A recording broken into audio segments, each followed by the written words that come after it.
what happened from a season that we saw last year to an Eastern Conference against the Florida Panthers and falling short for a Stanley Cup, and now going into a season where they might not even make the playoffs? I think Chris Drury is in solid footing, believe it or not, with the Rangers. He is in lockstep with ownership there, and you can certainly make arguments for him to be on the firing line here to take the massive part of the blame of what's happened this season. But I think he's in very, very good footing. Peter Laviolette, I'd argue that he's going to be back as well next season, but only because I believe Chris Drury is going to be making that decision. If he was going to get rid of Laviolette, if he was going to scapegoat his coach for what's happened here, I think he would have done it by now. I think Laviolette, the easy time to fire him would have been in November or December when they were going 4-15-0. I think they're both going to come back. Going to your overarching point about what the hell happened with this team, it really started when they got exposed in the Eastern Conference Final by the Florida Panthers.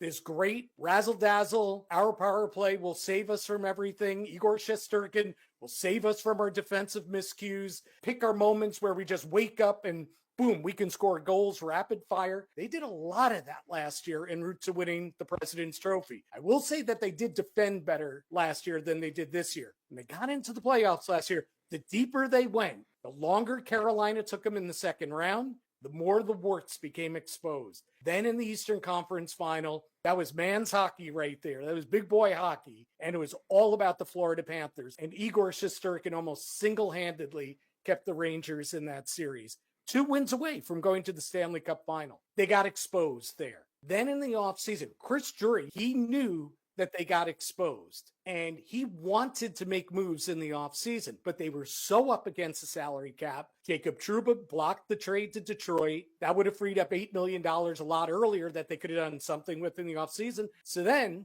when all started going to hell during the regular season, Drury said, you know what? I don't care. I freed up some money with Barclay Goodrow during the offseason. And okay, I got the list of teams Jacob Trouba could be traded to. We're going to start there. Coincidentally, Capo Caco speaks out about getting scratched. Boom, a week later, goodbye. They were just playing terrible hockey. They weren't competing. They were terrible defensively. For a while, their goalies bailed them out until they couldn't anymore.